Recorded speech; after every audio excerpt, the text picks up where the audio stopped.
الحمد للہ رب العالمین والصلاة والسلام علی سید المرسلین اما بعد فاعوذ باللہ من الشیطان الرجیم بسم اللہ الرحمن الرحیم۔ قرآن کریم کے فضائل۔ احادیث میں قرآن مجید کے بہت فضائل بیان کیے گئے ہیں۔ ان میں سے 3 احادیث درجہ ذیل ہیں۔ نمبر 1، حضرت علی المرتضیٰ کرم اللہ تعالی وجہہ الکریم سے روایت ہے، تاجدار رسالت صلی اللہ تعالی علیہ وآلہ وسلم نے ارشاد فرمایا، عن قریب ایک فتنہ برپا ہوگا۔ میں نے عرض کی، یا رسول اللہ صلی اللہ تعالی علیہ وآلہ وسلم، اس سے بچنے کا طریقہ کیا ہوگا؟ آپ صلی اللہ تعالی علیہ وآلہ وسلم نے ارشاد فرمایا، اللہ تعالی کی کتاب جس میں تمہارے اگلوں اور پچھلوں کی خبریں ہیں اور تمہارے آپس کے فیصلے ہیں۔ قرآن فیصلہ کن ہے اور یہ کوئی مذاق نہیں ہے۔ جو ظالم اسے چھوڑ دے گا اللہ تعالی اسے تباہ کر دے گا، اور جو اس کے غیر میں ہدایت ڈھونڈے گا اللہ تعالی اسے گمراہ کر دے گا۔ وہ اللہ تعالی کی مضبوط رسی اور وہ حکمت والا ذکر ہے، وہ سیدھا راستہ ہے۔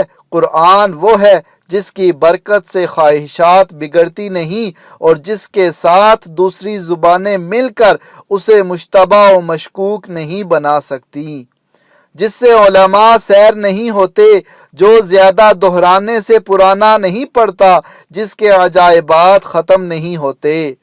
قرآن ہی وہ ہے کہ جب اسے جنات نے سنا تو یہ کہے بغیر نہ رہ سکے کہ ہم نے عجیب قرآن سنا ہے، جو اچھائی کی راہبری کرتا ہے، تو ہم اس پر ایمان لے آئے۔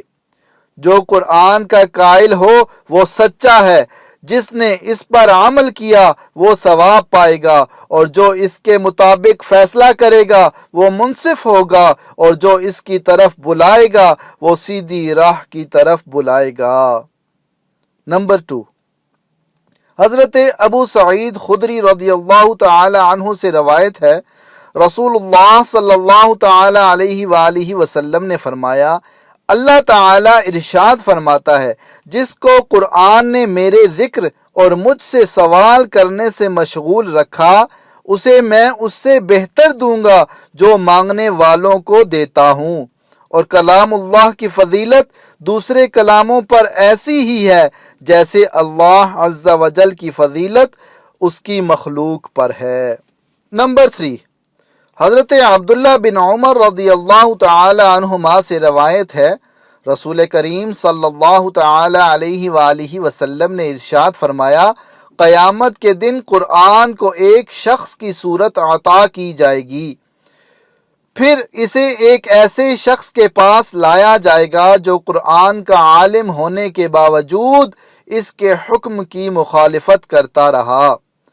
قرآن اس کی مخالفت کرتے ہوئے کہے گا، اے میرے رب عز و جل، اس نے میرا علم حاصل کیا لیکن یہ بہت برا عالم ہے، اس نے میری حدود کی خلاف ورزی کی، میرے فرائض کو ضائع کیا، میری نافرمانی میں لگا رہا اور میری اطاعت کو چھوڑ دیا۔ قرآن اس پر دلائل کے ساتھ الزامات لگاتا رہے گا یہاں تک کہ کہا جائے گا، اس کے بارے میں تیرا معاملہ تیرے سپرد ہے۔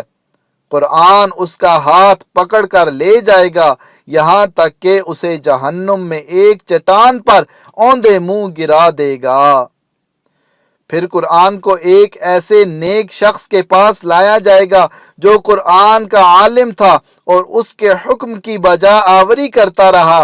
قرآن اس کے بارے میں کہے گا، اے میرے رب عز و جل، اس نے میرا علم حاصل کیا اور یہ بہترین عالم ہے، اس نے میری حدود کی حفاظت کی، میرے فرائض پر عمل کیا، میری نافرمانی سے بچتا رہا اور میری اطاعت کرتا رہا۔ قرآن دلائل کے ساتھ اس کی حمایت کرتا رہے گا یہاں تک کہ کہا جائے گا، اس کے بارے میں تیرا معاملہ تیرے سپرد ہے۔ قرآن اس کا ہاتھ پکڑ کر اسے لے جائے گا اور اسے موٹے ریشم کا حلہ پہنائے گا، اس کے سر پر بادشاہی کا تاج سجائے گا اور اسے جنتی شراب کے جام پلائے گا۔ قرآن حکیم کے مقاصد۔ یہاں تک قرآن مجید کا تعارف، اس کی عظمتیں اور فضائل بیان ہوئے۔ اب قرآن پاک نازل کرنے کے 4 مقاصد ملاحظہ ہوں۔ نمبر 1، پوری امت کو اللہ تعالیٰ کے عذاب سے ڈرانا، چنانچہ اللہ تعالیٰ ارشاد فرماتا ہے وَهَذَا كِتَابٌ أَنزَلْنَاهُ مُبَارَكٌ مُصَدِّقُ الَّذِي بَيْنَ يَدَيْهِ وَلِتُنذِرَ أُمَّ الْقُرَىٰ وَمَنْ حَوْلَهَا۔ ترجمہ کنز العرفان۔ اور یہ برکت والی کتاب ہے جسے ہم نے نازل فرمایا ہے، پہلی کتابوں کی تصدیق کرنے والی ہے، اور اس لیے اتری تاکہ تم اس کے ذریعے مرکزی شہر اور اس کے ارد گرد والوں کو ڈر سناؤ۔ نمبر 2، لوگوں کو کفر و جہالت کے اندھیروں سے ایمان کے نور کی طرف نکالنا، چنانچہ ارشاد باری تعالی ہے الف لام را کتاب انزلناه الیک لتخرج الناس من الظلمات الى النور باذن ربهم الى صراط العزیز الحمید۔ ترجمہ کنز العرفان۔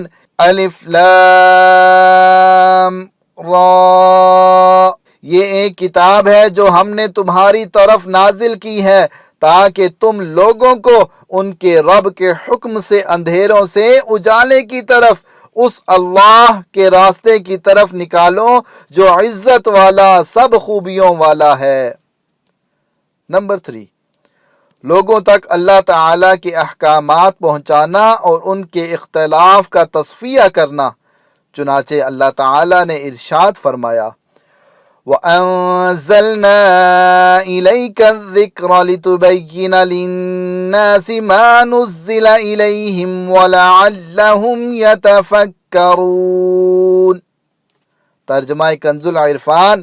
اور اے حبیب، ہم نے تمہاری طرف یہ قرآن نازل فرمایا تاکہ تم لوگوں سے وہ بیان کر دو جو ان کی طرف نازل کیا گیا ہے، اور تاکہ وہ غور و فکر کریں۔ اور ارشاد فرمایا وَمَا أَنزَلْنَا عَلَيْكَ الْكِتَابَ إِلَّا لِتُبَيِّنَ لَهُمُ الَّذِي اخْتَلَفُوا فِيهِ وَهُدًى وَرَحْمَةً لِقَوْمٍ يُؤْمِنُونَ۔ ترجمہ کنز العرفان۔ اور ہم نے تم پر یہ کتاب اس لیے نازل فرمائی ہے تاکہ تم لوگوں کے لیے وہ بات واضح کر دو جس میں انہیں اختلاف ہے، اور یہ کتاب ایمان والوں کے لیے ہدایت اور رحمت ہے۔ نمبر 4، اس کی آیتوں میں غور و فکر کر کے نصیحت حاصل کرنا، چنانچہ رب تعالیٰ ارشاد فرماتا ہے کتاب انزلناه الیک مبارک لیدبروا آیاته ولیتذکر اولو الالباب۔ ترجمہ کنز العرفان۔ یہ قرآن ایک برکت والی کتاب ہے جو ہم نے تمہاری طرف نازل کی ہے تاکہ لوگ اس کی آیتوں میں غور و فکر کریں اور عقل مند نصیحت حاصل کریں۔ قرآن پاک کے آداب۔ علماء کرام نے قرآن عظیم کے بہت سے آداب بیان کیے ہیں، ان میں سے 6 آداب یہ ہیں۔ نمبر 1، قرآن مجید کی کتابت نہایت خوشخط اور واضح حروف میں کی جائے، کاغذ بھی بہت اچھا، روشنائی بھی خوب اچھی ہو کہ دیکھنے والے کو بھلا معلوم ہو۔ بعض مکتبوں والے نہایت معمولی کاغذ پر بہت خراب کتابت اور روشنائی سے چھپواتے ہیں، یہ ہرگز نہیں ہونا چاہیے۔ نمبر 2، فی زمانہ قرآن مجید کے تراجم بھی چھاپنے کا رواج ہے۔ اگر ترجمہ صحیح ہو تو قرآن مجید کے ساتھ چھاپنے میں حرج نہیں، اس لیے کہ اس سے آیت کا ترجمہ جاننے میں سہولت ہوتی ہے، مگر تنہا ترجمہ طبع نہ کیا جائے۔ نمبر 3، قرآن مجید کا حجم چھوٹا کرنا مکروہ ہے۔ مثلاً آج کل بعض مکتبوں والے تعویذی قرآن مجید چھپواتے ہیں جن کا قلم اتنا باریک ہے کہ پڑھنے میں بھی نہیں آتا، بلکہ گلے میں لٹکانے کے لیے بھی قرآن پاک نہ چھپوایا جائے کہ اس کا حجم بھی بہت کم ہوتا ہے۔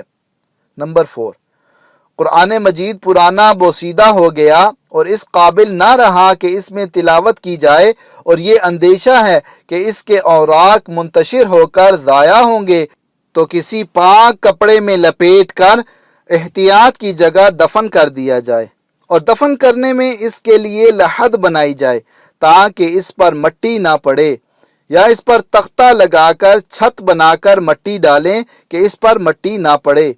مصحف شریف بوسیدہ ہو جائے تو اس کو جلایا نہ جائے۔ نمبر 5، قرآن مجید کے آداب میں سے یہ بھی ہے کہ اس کی طرف پیٹھ نہ کی جائے، نہ پاؤں پھیلائے جائیں، نہ پاؤں کو اس سے اونچا کریں، نہ یہ کہ خود اونچی جگہ پر ہو اور قرآن مجید نیچے ہو۔